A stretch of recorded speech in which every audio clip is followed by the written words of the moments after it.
আসসালামু আলাইকুম। আপনারা সবাই কেমন আছেন? আশা করি সবাই ভালো আছেন। আলহামদুলিল্লাহ আমরা সবাই ভালো আছি। এই তো সকালবেলা বৃষ্টি হচ্ছে। বৃষ্টির মধ্যে মা আলু পাতা তুলে নিচ্ছে। আজকের রেসিপিটা মার হাতের।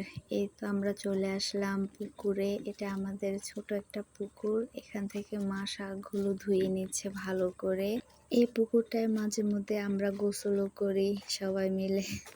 এই তো শাকগুলো আমি এখন কেটে নিব। শাকগুলো আমি কেটে নিয়েছি। এখানে আরও কেটে নিচ্ছি কলমি শাক। কলমি শাক আজকে ভাজি করব। এই তো মা সব কিছু একসাথে দিয়ে দিচ্ছে, পেঁয়াজ কুচি, তারপরে দিয়ে দিচ্ছে মরিচ কুচি, তারপরে একটু রসুন বাটা, তো হলুদের গুঁড়া, মরিচের গুঁড়া, ধনিয়ার গুঁড়া, সামান্য একটুখানি তেল দিয়ে ভালো করে মাখিয়ে নিচ্ছে। এই মাখানোর মধ্যেই কিন্তু তরকারির স্বাদটা আসে। এই রান্নাটা মার হাতে করলে অনেক মজা লাগে। আমি নিজে যত রান্না করে খাই, কিন্তু মাঝে মধ্যে মার হাতের রান্না খেতে অনেক ভালোই লাগে। কারণ ছোট থেকে মার হাতের রান্না খেয়ে অভ্যস্ত, তাই ভুলতে পারি না সেই স্বাদ।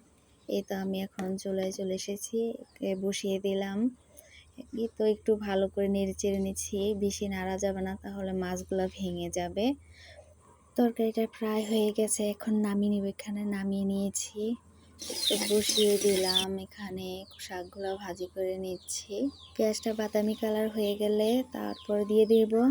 এই তো শাকগুলো দিয়ে দিচ্ছি।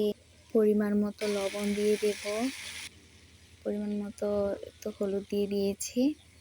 এখন নেড়ে চেড়ে নিব। তো প্রায় শাকটা হয়ে এসেছে, এখন আমি শাকটা নামিয়ে নিব। পরবর্তী ভিডিওতে দেখা হবে। আল্লাহ হাফেজ।